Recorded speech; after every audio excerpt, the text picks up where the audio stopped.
మరి ఆదివారం రోజున మనం అందరం కూడా కలుసుకుని ప్రభువుని ఆరాధించి స్తుతించి మరి వాక్యదనం చేసుకుందామండి. మరి ఈరోజు మనము మార్క్స్ వార్త మొదటి వచనం మొదటి 8 వచనాలు చూసుకుందామండి. దాంతోపాటు చిన్న ప్రార్థన పాట పాడుకొని ముందుకెళ్దాము. మనము ఒక్క నిమిషం మనము మత్తయి సువార్త 1-8 వచనాలు చూసుకున్నాము. దానికన్నా ముందు చిన్న ప్రార్థన చేసుకుని పాట పాడుకున్నాం. పరలోకం మొత్తనే ఘనమైన మన లెక్కలేని వందన స్తుతులు స్తోత్రాలైన ప్రభా, నాయన ఈ ఆదివారం రోజున నాయన మేమందరం కూడా కలుసుకుని నాయన తండ్రి మరి మీ వాక్యతనం చేసి వాక్యంలో మరి వాక్యం ద్వారా మీరు మాతో ఏం మాట్లాడదాం అనుకుంటున్నారో అనే మనసు, స్థిరమైన మనసు మాకు దయచేయండి అన్న తండ్రి. విశ్వాసం దయచేయండి అన్న తండ్రి. నిరీక్షణ దయచేయండి అన్న తండ్రి ప్రభా.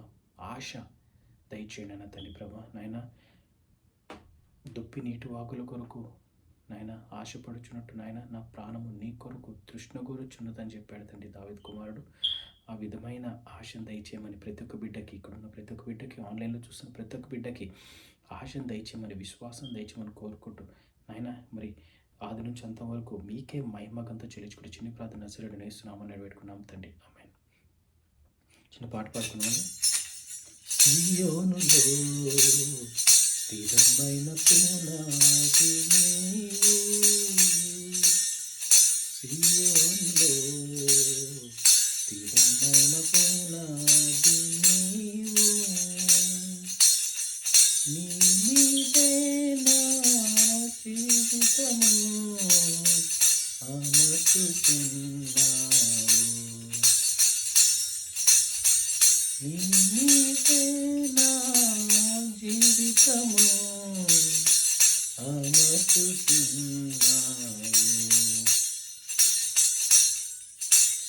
సూర్యుడు లేని చంద్రుడు లేని చీకటి రాత్రులు లేనే లేని, సూర్యుడు లేని చంద్రుడు లేని చీకటి రాత్రులు లేనే లేని, ఆ దివ్య నగరిలో విరజిమ్మెదవా నా యేసయ్యా, ఆ దివ్య నగరిలో కాంతులను విరజిమ్మెదవా నా యేసయ్యా, సియోనులో స్థిరమైన పునాది నీవు,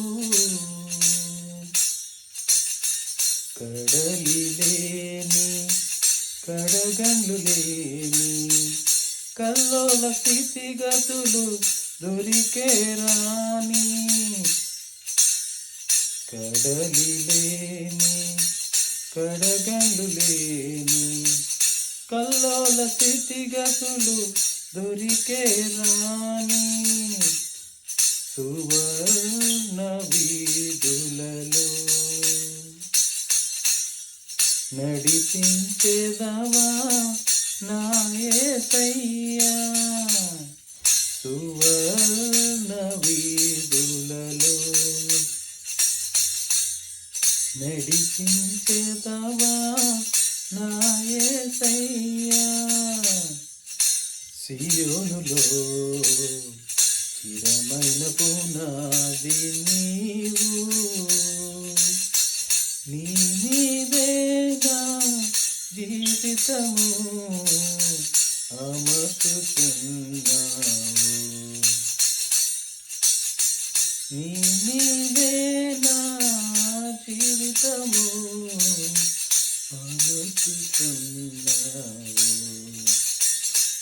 హల్లెలూయా. Thank you lord Jesus. Hallelujah. మనం ఇప్పుడు మార్క్స్ వార్త మొదటి అధ్యాయంలో 8 వచనాలు చూసుకుందామండి. మొదటి 8 వచనాలు.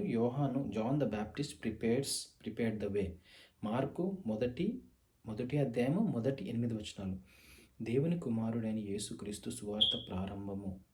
ఇదిగో నా దూతను నీకు ముందుగా పంపుచున్నాను, అతడు నీ మార్గము సిద్ధపరచును, ప్రభువు మార్గము సిద్ధపరచుడి, ఆయన త్రోవలు సరళము చేయుడని అరణ్యములో కేకవేయుచున్న ఒకని శబ్దము అని ప్రవక్త అయిన యెషయా చేత వ్రాయబడినట్టు బాప్తిసమిచ్చు యోహాను అరణ్యములో ఉండి పాప క్షమాపణ నిమిత్తము మారు మనస్సు విషయమైన బాప్తిసము ప్రకటించుచు వచ్చెను. అంతటా యూదే దేశస్థులందరూను యెరూషలేము వారందరూను బయలుదేరి అతని యొద్దకు వచ్చి తమ పాపములను ఒప్పుకొనుచు యోర్దాను నదిలో అతని చేత బాప్తిసము పొందుచుండిరి. యోహాను ఒంటె రోమముల వస్త్రమును మొలచుట్టు తూలుదట్టియు ధరించుకొనువాడు, అడవి తేనెను మిడుతలను తినువాడు. మరియు అతడు నాకంటే శక్తిమంతుడొకడు నా వెనుక వచ్చుచున్నాడు. నేను వంగి ఆయన చెప్పుల వారును విప్పుటకు పాత్రుడను కాను. నేను నీళ్ళలో మీకు బాప్తిసం ఇచ్చితిని, కానీ ఆయన పరిశుద్ధాత్మలో మీకు బాప్తిసం ఇచ్చునని చెప్పి ప్రకటించుచుండెను. ఆమేన్. మరి ఇక్కడ 8 వచనాలు చూసుకున్నట్లయితే మార్కు సువార్త 1:1-8 John the Baptist prepared the way. దేవుని కుమారుడైన యేసుక్రీస్తు సువార్త ప్రారంభం. ఇదిగో నా దూతను నీకు ముందుగా పంపుచున్నాను, అతడు నీ మార్గము సిద్ధపరచును. సో ప్రభు మార్గము సిద్ధపరచుడి, ఆయన త్రోవలు సరళము చేయుడని అరణ్యంలో కేక వేయుచున్న ఒకని శబ్దము అని ప్రవక్త. అంటే ఇప్పుడు యేసుక్రీస్తు, దేవుని కుమారుడైన యేసుక్రీస్తు సువార్త ప్రారంభం. అంటే ప్రారంభం అయ్యే టైంలో యోహాను ఇదిగో నా దూతను నీకు ముందుగా పంపుచున్నానని యెషయా గ్రంథంలో రాసినట్టు యోహాను ముందు వచ్చి మరి దారులు సరళం చేస్తున్నట్టు ఇక్కడ వాక్యం సెలవిస్తుంది. ప్రవక్త యెషయా రాసినట్టు బాప్తిసమిచ్చి యోహాను సరళం చేస్తున్నాడు దారులు. అంటే ఆయన వచ్చే ముందు మరి ఆయన నీటి ద్వారా బాప్తిసమిస్తున్నాడు. కానీ నా తర్వాత వచ్చి వాని చెప్పులు మోయటకు కూడా నేను అర్హుణ్ణి కాను. నేను మీకు నీతి ద్వారా బాప్తిసమిస్తున్నాను, కానీ నా తర్వాత వచ్చేవాడు ఆయన మీకు పరిశుద్ధాత్మ ద్వారా బాప్తిసమిస్తారు అని చెప్పి ఆయన సెలవిస్తున్నాడు. అదేవిధంగా అతని చేత బాప్తిసం పొందుచుండిరి. యోర్దాను నది బాప్తిసమిస్తుంటే యోహాను ఆయన ఏంటంటే డ్రెస్ ఎలా వేసుకున్నాడంటే, యోహాను ఒంటి రోమలు కట్టుకున్న ఒక క్లాత్ వేసుకుని ఆయన అడవి తేనె మిడతలను తిని ముందుకెళ్తున్నాడని ఇక్కడ రాసి ఉంది. అదేవిధంగా నేను నీళ్ళలో మీకు బాప్తిసం ఇస్తున్నాను, కానీ నా తర్వాత వచ్చేవాడు పరిశుద్ధాత్మ ద్వారా బాప్తిసం ఇస్తున్నారని చెప్పి వాక్యం సెలవిస్తుంది. మరి 8 వచనాల నుంచి మనం ఏం నేర్చుకోవాలంటే, మరి యోహాను కన్నా బలమైన అంటే శక్తివంతమైన మరి దేవుని కుమారుడు మరి యేసుక్రీస్తు మరి దేవుడు అని మనం నమ్మాలి. ఆయన చెప్పులు మోయటకు యోహానుకి అర్హత లేదంటే మనం ఏ పాటి వారమండి? మనం ఇంకా దారుణమైన స్థితిలో ఉన్నాము. మనం ఇంకా ఆయనని గురించి తెలుసుకుని ముందుకెళ్ళాలని ఆశిస్తున్నానండి. ఆయన గాయపడిన హస్తాన్ని, ఆయన కనుచూపులో మనం పడమే ఎంతో అదృష్టం అండి. మరి ఆయన కనుచూపు మేరన మనం నడవాలి, ఆయనతో సావాసం చేయాలి, ఆయన దృష్టి మన మీదకు ఉండేటట్టు చూసుకోవాలి, ఆయన హస్తము మన మీద ఉండేటట్టు చూసుకోవాలండి.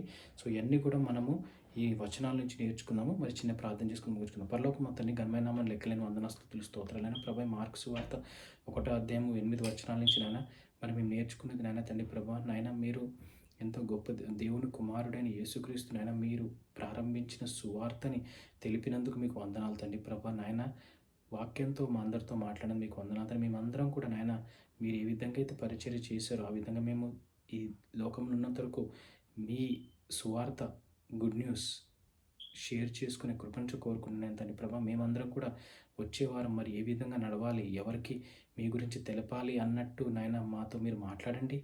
మీ గాయపడిన హస్తానం అందరి మీద ఉంచండి నాయన తండ్రి ప్రభా. మీ చల్లని చూపు మా అందరి మీద ఉంచి నాయన మమ్మల్ని దాటిపోకండి అయినా, దావీదు కుమారుడు మమ్మల్ని దాటిపోకండి అయినా అన్న వచనాలు మేము విని ముందుకెళ్ళి మరి నాయన ఏ విధంగా అయితే యోహాను నీటి ద్వారా బాప్తిసం ఇచ్చారు, కానీ మీరు మాకు పరిశుద్ధాత్మ ద్వారా బాప్తిసం ఇస్తా అని చెప్పారు. ఆ విషయానికే నాయన మీకే వందనాలు తెలుపుకుంటూ నాయన ఈ వాక్యం ద్వారా మాతో మీరు మాట్లాడినది మీకే మహిమగంతా చెల్లించుకుంటూ మరి ఈ కొత్త ఆదివారం కొత్త వారం అంతా కూడా మేము ఈ వచనాన్ని ధ్యానించుకుని ముందుకెళ్ళి కొంచెం కోరుకుంటూ మీకే మహిమగంతా చెల్లించుకుంటూ చిన్న ప్రార్థన నజరేయుడైన యేసు నామమున వేడుకుంటున్నాం తండ్రి, ఆమేన్. అందరికీ shalom, have a great day. Thank you.